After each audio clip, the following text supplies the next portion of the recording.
el príncipe de los predicadores, Charles Spurgeon. Narrado por Samuel Andrés Chaparro Sandoval.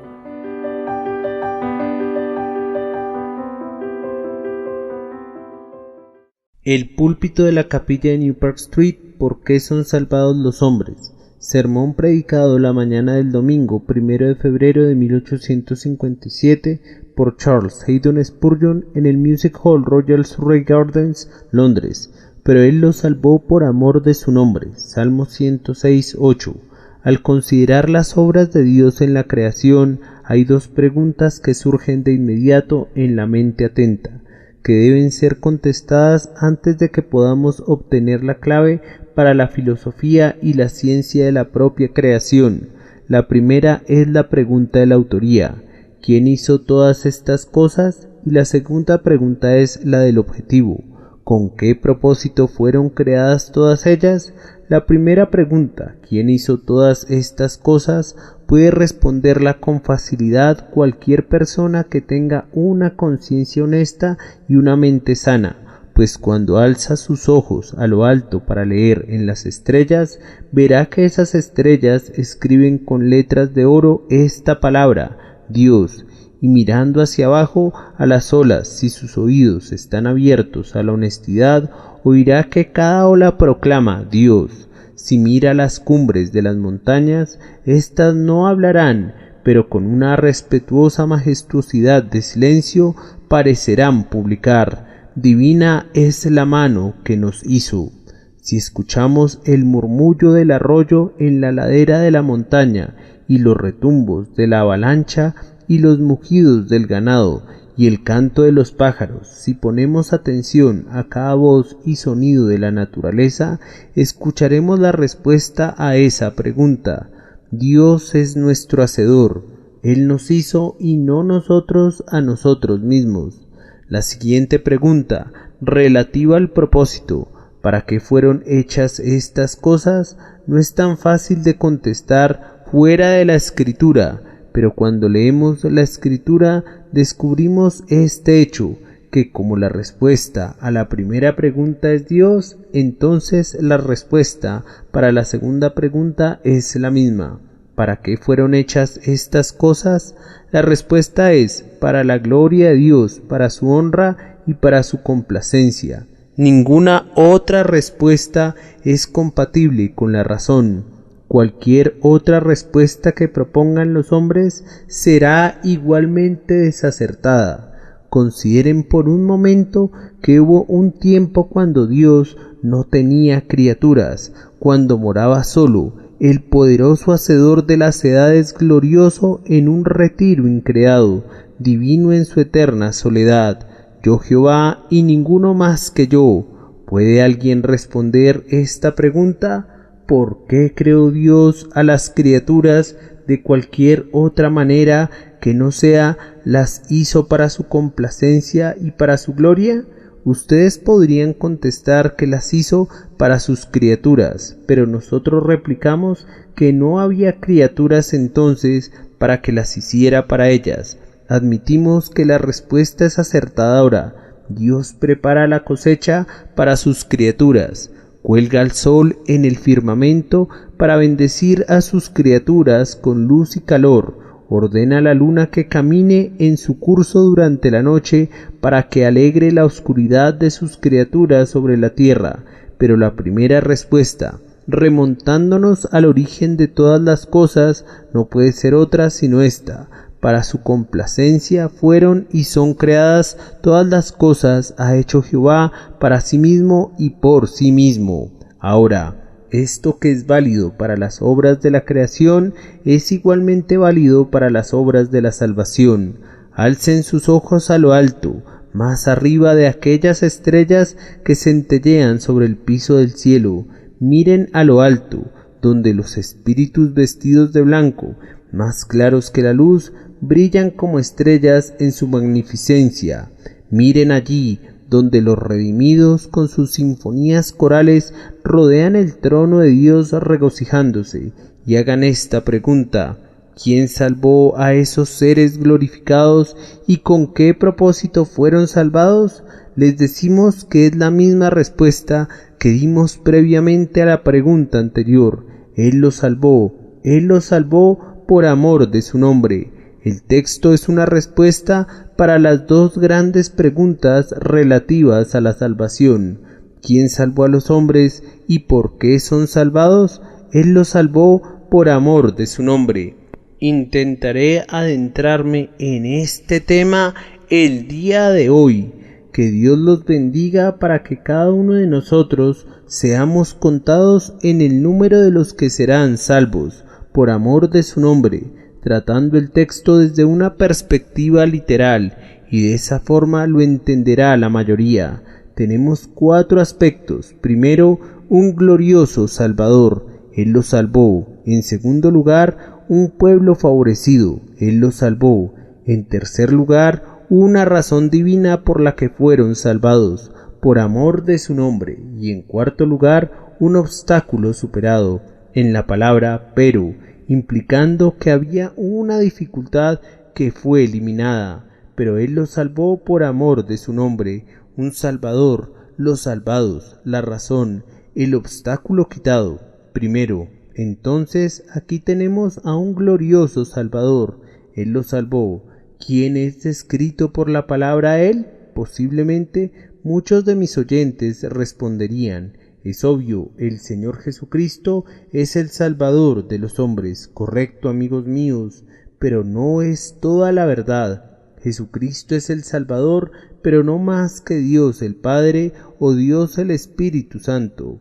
Algunas personas que ignoran el sistema de la verdad divina piensan que Dios el Padre es un grandioso ser lleno de ira y enojo y justicia, pero que no tiene nada de amor. Piensan que Dios el Espíritu es tal vez una mera influencia que procede del Padre y del Hijo. Nada puede ser más incorrecto que esas opiniones. Es cierto que el Hijo me redime, pero recuerden que el Padre entregó a su Hijo a la muerte por mí, y el Padre me eligió con una elección eterna de su gracia. El Padre borra mi pecado, el Padre me acepta y me adopta en su familia por medio de Cristo. El Hijo no podría salvar sin el Padre, de la misma manera que el Padre no podría salvar sin el Hijo. Y en cuanto al Espíritu Santo, si el Hijo redime, ¿no saben que el Espíritu Santo regenera? Él es quien nos hace nuevas criaturas en Cristo, el que nos engendra otra vez a una esperanza viva, quien purifica nuestra alma, quien santifica nuestro espíritu y quien, al final, nos presenta sin mancha y sin fallas delante del trono del Altísimo, aceptos en el Amado. Cuando tú dices Salvador, recuerda que hay una Trinidad en esa palabra, el Padre, el Hijo y el Espíritu Santo, siendo este Salvador 3 personas bajo un solo nombre. Tú no puedes ser salvado por el Hijo sin el Padre, ni por el Padre sin el Hijo, ni por el Padre y el Hijo sin el Espíritu. Pero así como son uno en la creación, así son uno en la salvación, trabajando juntos en un Dios para nuestra salvación. Y a ese Dios sea la gloria eterna, mundo sin fin. Amén. Pero observen cómo en este pasaje este ser divino reclama la salvación enteramente para él, pero él lo salvó. Moisés, ¿dónde estás tú? ¿Acaso no lo salvaste tú, Moisés? Tú alzaste la vara sobre el mar y se dividió en 2 mitades. Tú elevaste tu oración al cielo y las ranas llegaron y las moscas abundaron y el agua se convirtió en sangre y el granizo azotó la tierra de Egipto. Moisés, ¿acaso no fuiste su salvador? Y tú, Aarón, tú ofreciste los novillos que Dios aceptaba. Tú los condujiste junto con Moisés a través del desierto. ¿No fuiste tú el salvador de ellos? Ellos mismos responden: no, nosotros fuimos los instrumentos, pero Él los salvó. Dios hizo uso de nosotros, pero toda la gloria es para su nombre y no para nosotros. Pero Israel, tú fuiste un pueblo fuerte y poderoso, ¿no te salvaste a ti mismo? Tal vez fue debido a tu propia santidad que el mar rojo se secó. Tal vez las aguas partidas estaban aterradas por la piedad de los santos que estaban parados en sus márgenes. Tal vez fue Israel quien se libró a sí mismo. No, no, dice la palabra de Dios, Él los salvó. Ellos no se salvaron a sí mismos, ni sus semejantes los redimieron. Y, sin embargo, fíjense bien, hay algunos que debaten este punto, que piensan que los hombres se salvan a sí mismos, o, al menos, que los sacerdotes y los predicadores pueden ayudarles a lograrlo. Nosotros afirmamos que el predicador, bajo el poder de Dios, puede ser instrumento para cautivar la atención del hombre, para advertirle y para sacudirlo. Pero el predicador no es nada, Dios es todo. La elocuencia más poderosa que haya destilado jamás de los labios de un predicador seráfico no es nada sin el Espíritu Santo de Dios. Ni Pablo, ni Apolos, ni Cefas cuentan para nada. El crecimiento lo ha dado Dios, y Dios debe llevarse toda la gloria. Hay algunas personas que encontramos por aquí y por allá, que dicen: yo soy convertido del Señor tal y tal, yo soy un convertido del reverendo doctor, esto o aquello. Bien, si lo es usted, Señor, no lo puedo ofrecer mucha esperanza para ir al cielo. Únicamente los convertidos de Dios van allá, no prosélitos de hombre, sino los redimidos del Señor. Oh, es algo de escasa importancia convertir a un hombre a nuestras propias opiniones. Es grande ser el instrumento de convertir a esa persona al Señor nuestro Dios. Hace un tiempo recibí una carta de un buen ministro bautista de Irlanda que anhelaba que yo fuera a Irlanda, según decía, para activar el interés bautista porque estaba en un nivel bajo allá, y mi visita tal vez motivaría a la gente a tener una mejor opinión de los bautistas. Yo le respondí que ni siquiera atravesaría una calle simplemente para hacer eso, y menos aún atravesaría el canal de Irlanda. No pensaría en ir a Irlanda por eso, pero si pudiera ir para ser cristianos bajo el poder de Dios y ser el medio de traer hombres a Cristo, dejaría al criterio de ellos lo que fuera después y confiaría que el Espíritu Santo de Dios los dirigiera y guiaría para que consideraran cuál denominación es más afín con la verdad de Dios. Hermanos, yo podría hacerlos a todos ustedes bautistas, tal vez, y sin embargo, no se habrían beneficiado en nada por ello. Podría convertirlos a todos de esa manera, pero una conversión así equivaldría a que fuesen lavados para tener más grandes manchas, para convertirse en hipócritas y no en santos. He visto algo de la conversión en gran escala. Se han levantado grandes promotores del avivamiento.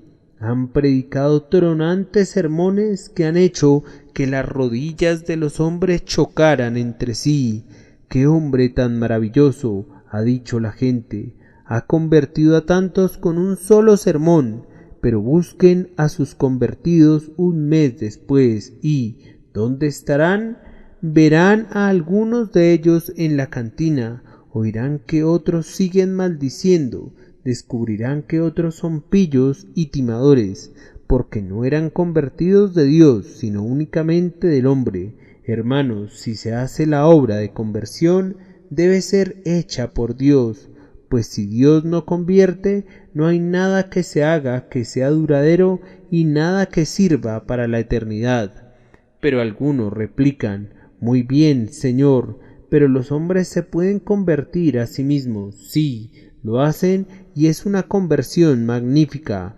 Muy frecuentemente se convierten a sí mismos, pero entonces eso que el hombre hace, el hombre lo deshace. El que se convierte a sí mismo, un día revierte su conversión al día siguiente. Hace un nudo que sus propios dedos pueden soltar. Recuerden esto. Ustedes pueden convertirse a ustedes mismos una docena de veces, pero lo que es nacido de la carne, carne es, y no puede ver el reino de Dios.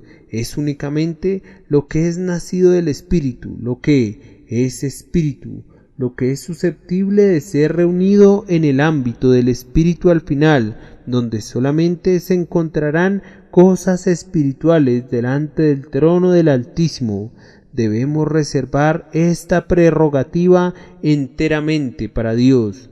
Si alguien declarara que Dios no es creador, le tildaríamos de infiel. Si negara la doctrina de que Dios es el hacedor absoluto de todas las cosas, nos opondríamos de inmediato, porque el que quita a Dios del trono de la misericordia, comparado con el que le quita del trono de la creación, es un infiel de la peor calaña, por ser más engañoso, pues dice a los hombres que se puede convertir a sí mismos en vez de reconocer que Dios lo hace todo.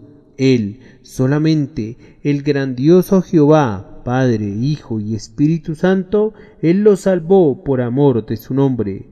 Así he procurado exponer con claridad la primera verdad del divino y glorioso Salvador. Ahora, en segundo lugar, las personas favorecidas. Él los salvó. ¿Quiénes son ellos? Ustedes responderán.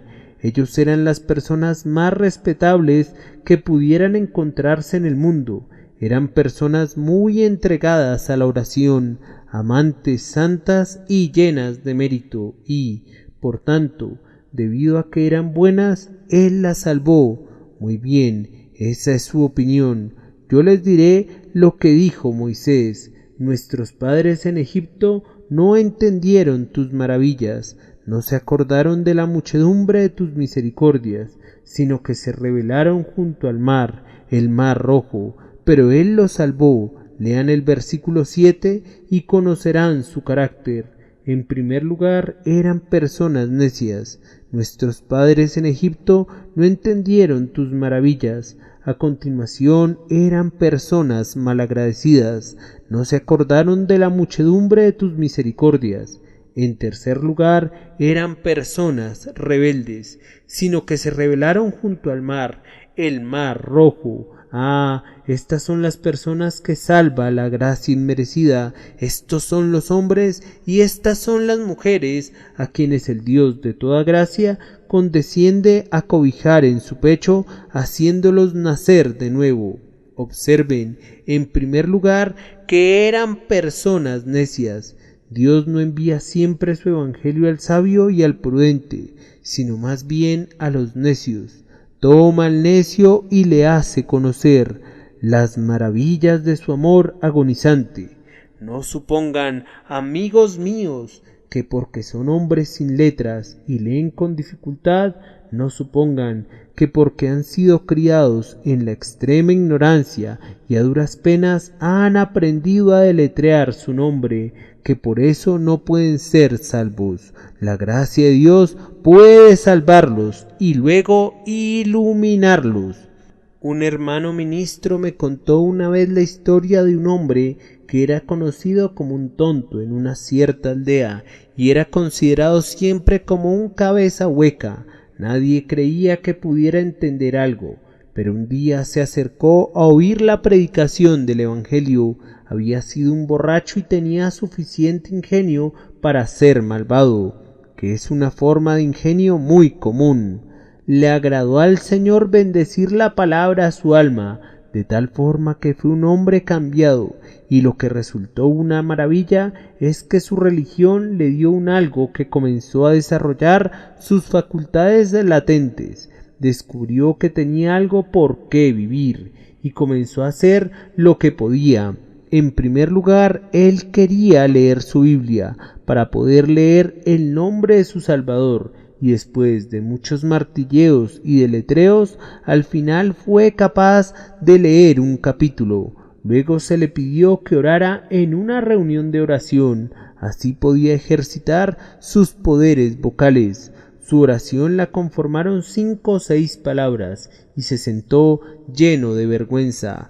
pero debido a que oraba continuamente con su propia familia en casa, pudo llegar a orar como el resto de los hermanos y prosiguió hasta que se convirtió en un predicador y, cosa muy singular, poseía una fluidez, una profundidad de entendimiento y un poder de pensamiento que difícilmente se encuentra entre los ministros que sólo ocasionalmente ocupan los púlpitos. Fue muy sorprendente que la gracia contribuyera a desarrollar sus poderes naturales, dándole un objetivo y dándole firmeza y devoción para cumplirlo, sacando así a la luz todos sus recursos para que fueran plenamente manifiestos. Quienes son ignorantes no deben ceder ante la desesperación. Él los salvó no por sus méritos, pues no había nada en ellos por lo que deberían ser salvados. Él los salvó no debido a su sabiduría, sino que aunque eran ignorantes y no entendían el significado de sus milagros, Él los salvó por amor de su nombre.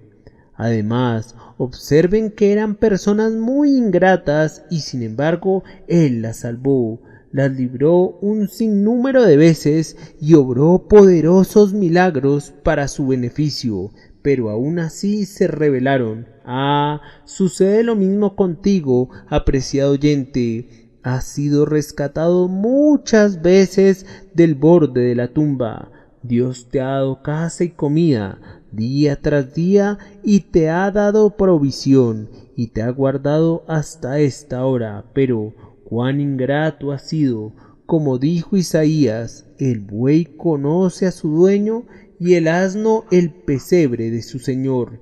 Israel no entiende, mi pueblo no tiene conocimiento. ¿Cuántos hay en esta condición que han recibido tantos favores de Dios que no les bastaría un año para relatar su historia, mas sin embargo han hecho algo alguna vez por Él?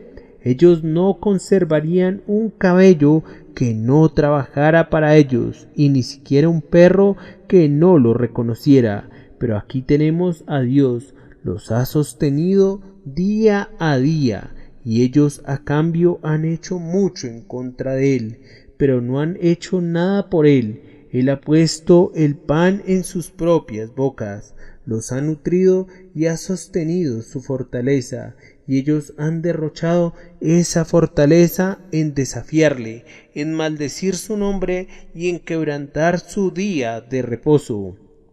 Pero Él los salvó. Algunas personas de este tipo han sido salvadas. Yo espero que habrá aquí algunos que sean salvados por la gracia vencedora y sean hechos hombres nuevos por el poder eficaz del Espíritu de Dios. Pero Él los salvó cuando no había nada recomendable en ellos, sino que merecían ser arrojados fuera por su ingratitud. Él los salvó. Y noten una vez más que era un pueblo rebelde. Se rebelaron junto al mar, el mar rojo. Cuántas personas hay en este mundo que son un pueblo rebelde contra Dios. Si Dios fuera semejante al hombre, ¿quién de nosotros estaría aquí hoy? Si somos provocados una vez o dos veces, alzamos nuestra mano. En algunos hombres la pasión arde frente a la primera ofensa. Otros, que son más plácidos, pueden soportar ofensa tras ofensa, hasta que al fin dicen: todo tiene un límite y ya no puedo soportar más. O acabas con esto o acabo contigo. Si Dios tuviese este temperamento, ¿dónde estaríamos? Bien podría decir: mis pensamientos no son vuestros pensamientos, porque yo Jehová no cambio. Por esto, hijos de Jacob, no habéis sido consumidos. Era un pueblo rebelde, pero Él los salvó. ¿Te has rebelado contra Dios? Ten ánimo si te arrepientes.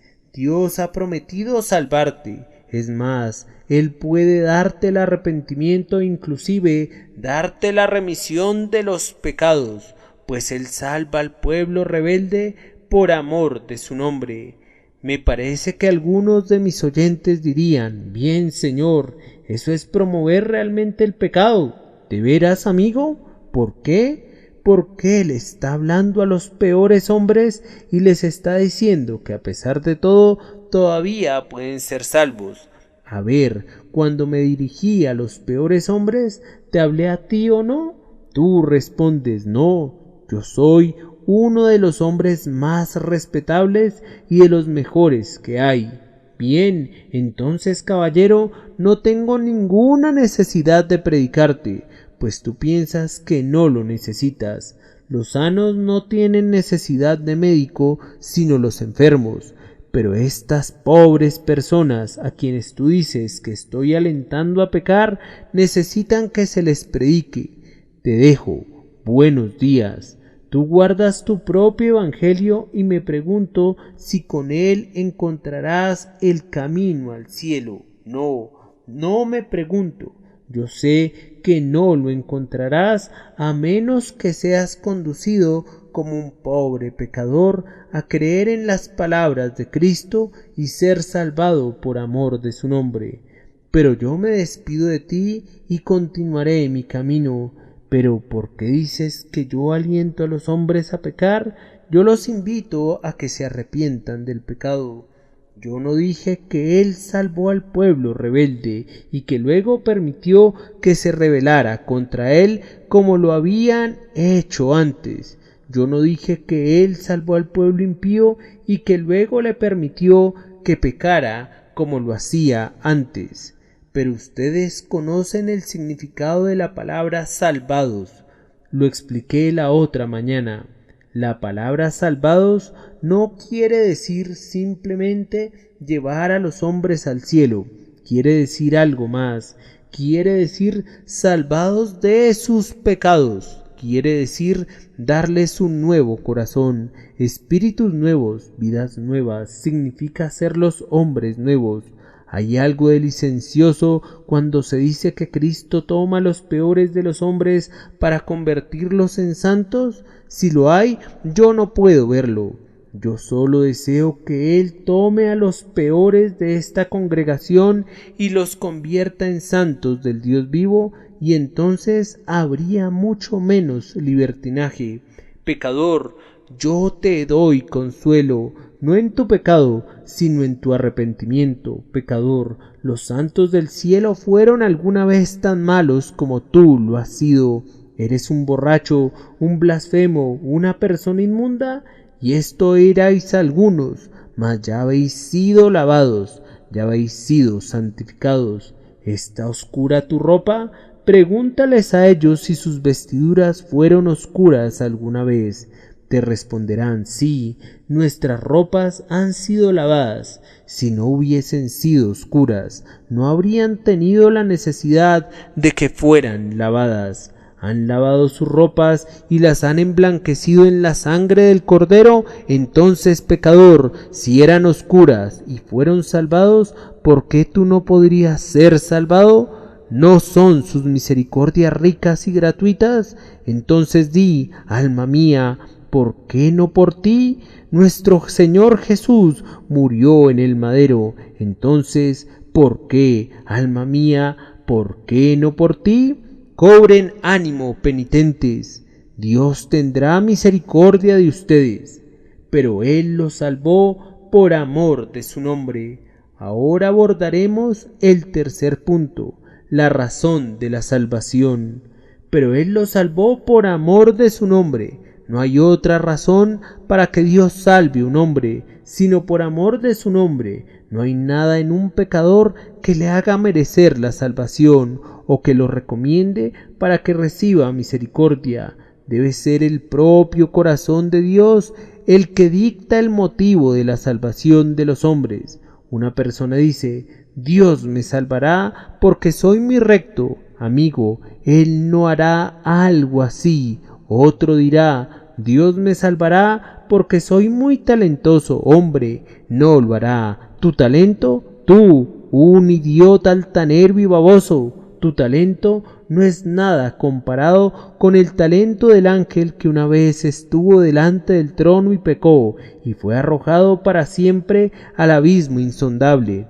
Si él salvara a los hombres por su talento, habría salvado a Satanás, pues tenía suficientes talentos. En cuanto a tu moralidad y bondad, no son sino harapos inmundos y nunca te salvará por algo que hagas. Nadie sería salvado si Dios esperara algo de nosotros. Debemos ser salvados pura y simplemente por razones vinculadas a Él mismo y que se anidan en su propio pecho. Bendito sea su nombre. Él nos salva por amor de su nombre. ¿Qué quiere decir eso? Pienso que significa esto. El nombre de Dios es su persona, sus atributos y su naturaleza. Por amor de su naturaleza, por amor de sus mismos atributos, Él salvó a los hombres y tal vez podemos incluir esto también. Mi nombre está en Él, esto es, en Cristo. Él nos salva por amor de Cristo, que es el nombre de Dios. ¿Y qué significa eso? Pienso que significa esto. Él lo salvó, primero para manifestar su naturaleza. Dios es todo amor, y Él quería manifestarlo. Mostró ese amor cuando hizo el sol, la luna y las estrellas, y esparció las flores en la tierra verde y sonriente. Mostró su amor cuando hizo que el aire fuera un bálsamo para el cuerpo, y la luz del sol fuera alegría para el ojo. Él nos calienta en el invierno con abrigos y con el combustible que ha almacenado en las entrañas de la tierra, pero quería revelarse todavía más. ¿Cómo puedo mostrarles que los amo con todo mi infinito corazón? Entregaré a la muerte a mi Hijo para que salve a los peores de ellos, y así manifestaré mi naturaleza. Y Dios lo ha hecho. Él ha manifestado su poder, su justicia, su amor, su fidelidad y su verdad. Él ha manifestado su ser entero en la grandiosa plataforma de la salvación. Fue, por decirlo así, el balcón el que se asomó Dios para mostrarse al hombre, el balcón de la salvación. De esta manera se manifestó a sí mismo, mediante la salvación de las almas de los hombres. Lo hizo también para vindicar su naturaleza.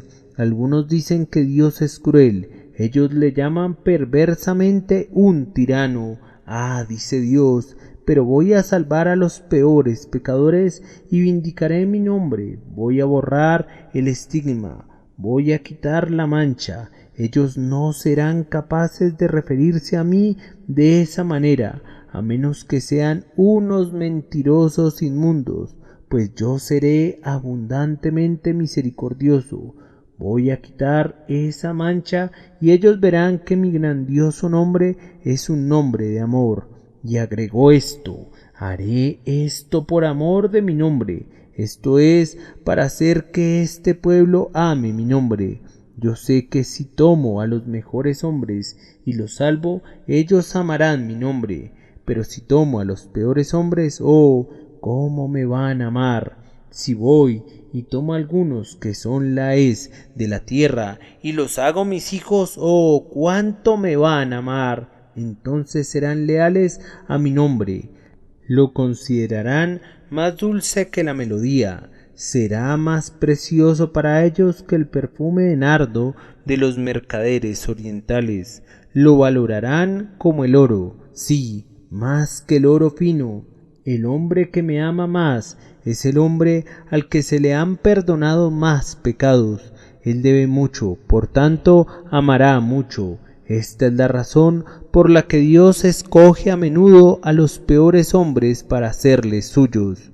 Un viejo escritor dijo: todas las esculturas del cielo fueron hechas con madera nudosa. El templo de Dios, el Rey del cielo, es de cedro, pero los cedros eran todos árboles nudosos antes de que Él los cortara. Eligió a los peores para manifestar su destreza y su pericia, para hacerse un nombre, como está escrito: y será Jehová por nombre, por señal eterna que nunca será raída. Ahora, queridos oyentes, cualquiera que sea su condición, aquí hay algo que les ofrezco y que es muy digno de su consideración, es decir, que si somos salvados por amor de Dios, por amor de su nombre y no por nosotros mismos. Ahora, esto coloca a todos los hombres en un mismo nivel en lo que concierne a la salvación. Supongan que para entrar a este jardín, Royal Surrey Gardens, se hubiese establecido la regla que cada persona debía mencionar mi nombre como clave de admisión.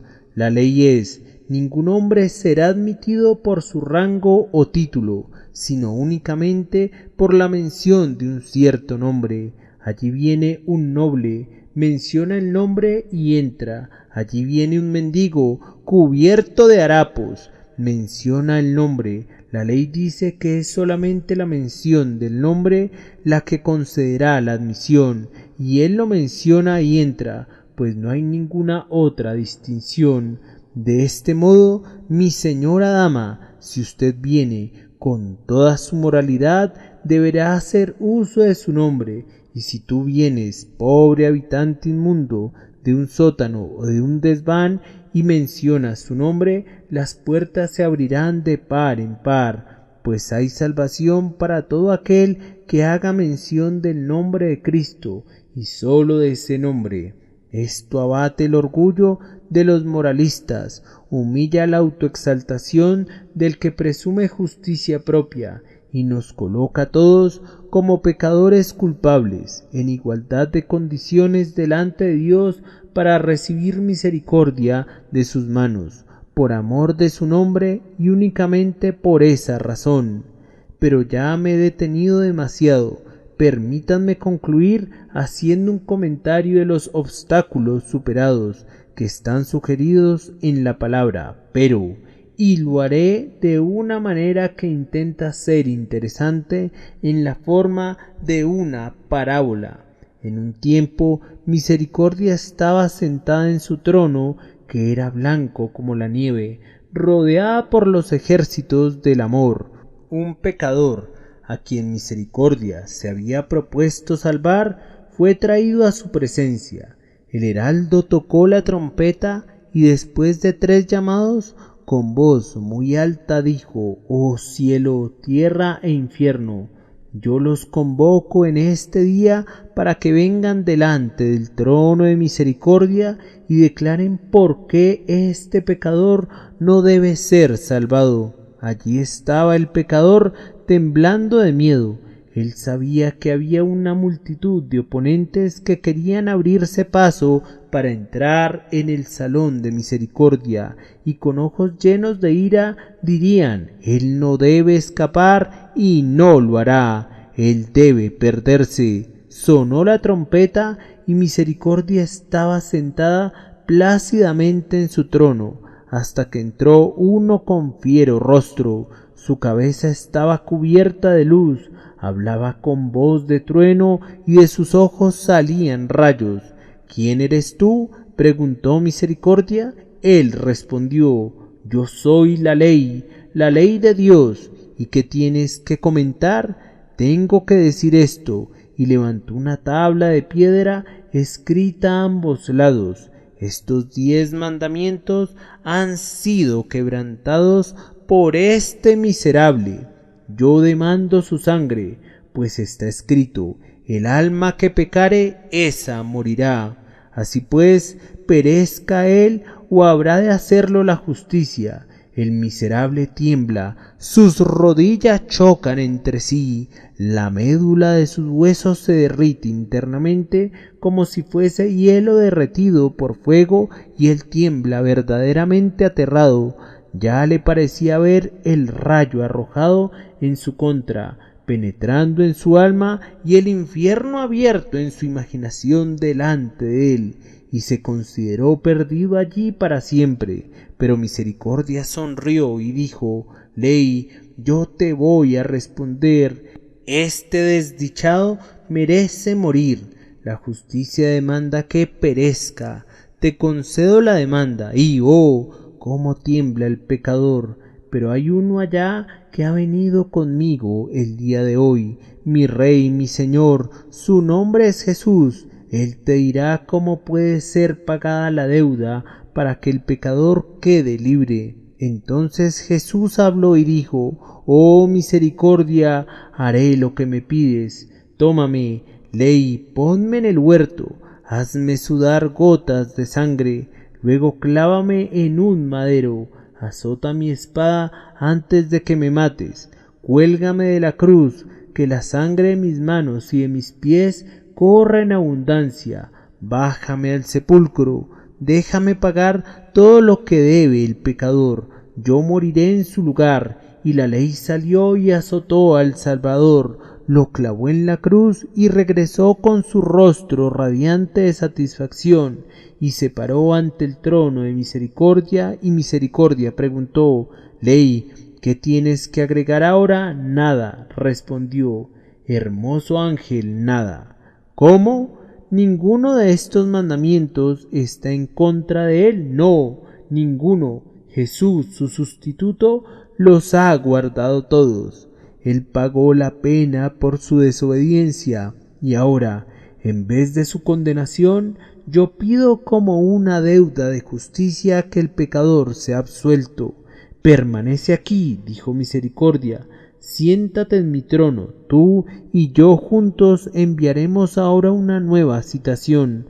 La trompeta sonó otra vez, vengan aquí todos los que tengan algo que decir en contra de este pecador, para que no sea absuelto. Y se levanta otro, uno que a menudo afligió al pecador, uno que tenía una voz no tan alta como la de la ley, pero penetrante y estremecedora, una voz cuyos susurros eran tan cortantes como una daga.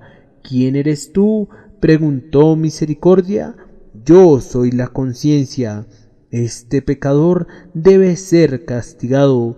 Él ha hecho demasiado contra la ley de Dios y debe ser castigado. Yo lo exijo y no le permitiré descansar hasta que sea castigado, y no me detendré allí, pues le seguiré inclusive al sepulcro y le perseguiré más allá de la muerte con remordimientos indecibles. No, respondió Misericordia, escúchame. Y haciendo una pausa por unos momentos, tomó un manojo de hisopo y roció con sangre a Conciencia, diciendo: escúchame, Conciencia, la sangre de Jesucristo, el Hijo de Dios, nos limpia de todo pecado. ¿Ahora tienes algo que decir? No, respondió Conciencia, nada. Cubierta está su injusticia, él es libre de condenación. Desde este momento ya no le atormentaré, seré una buena conciencia para él, por la sangre de nuestro Señor Jesucristo.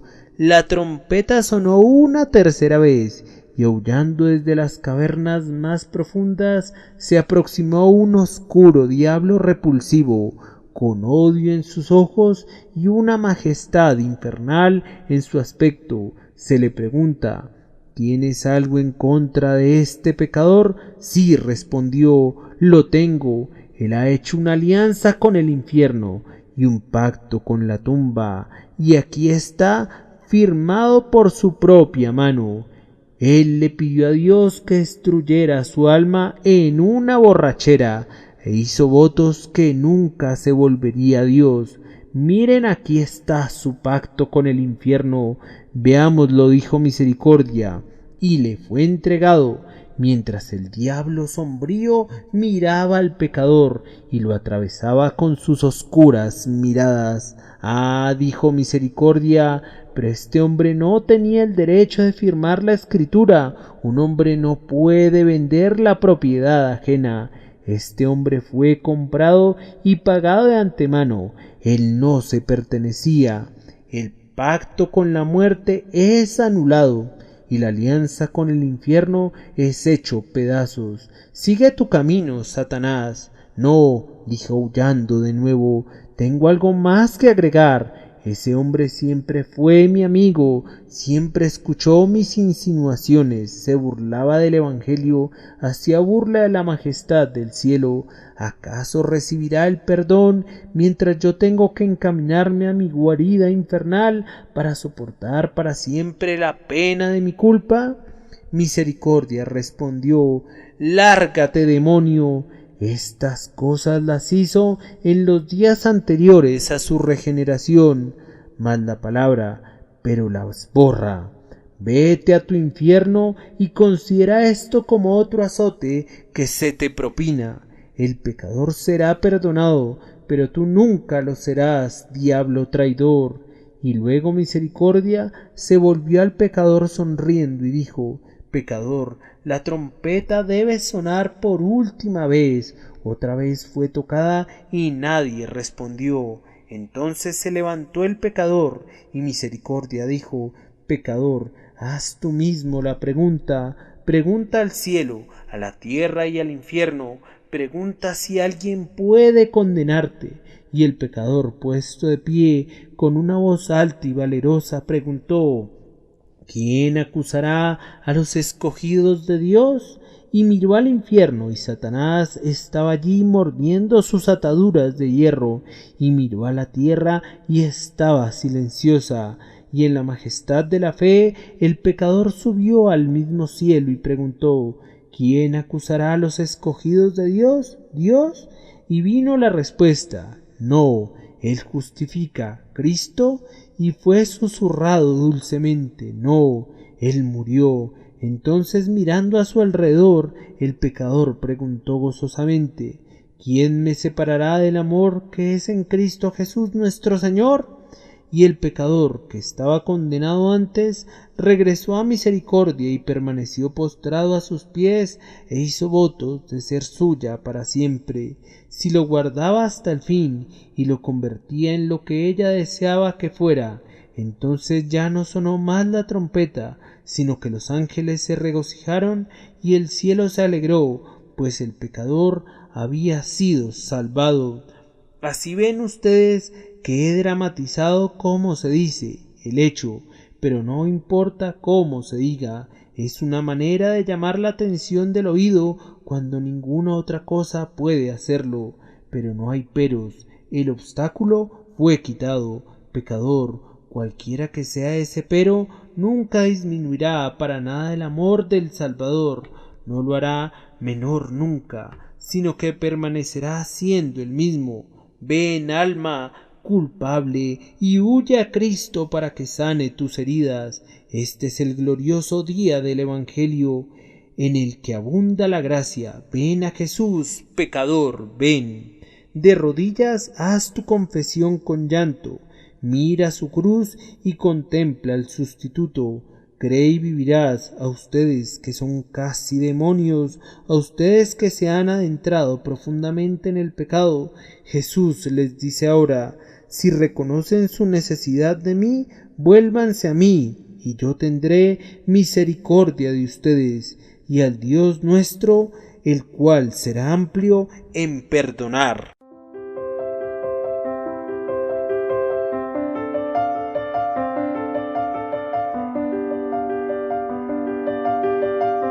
El príncipe de los predicadores, Charles Spurgeon. Narrado por Samuel Andrés Chaparro Sandoval.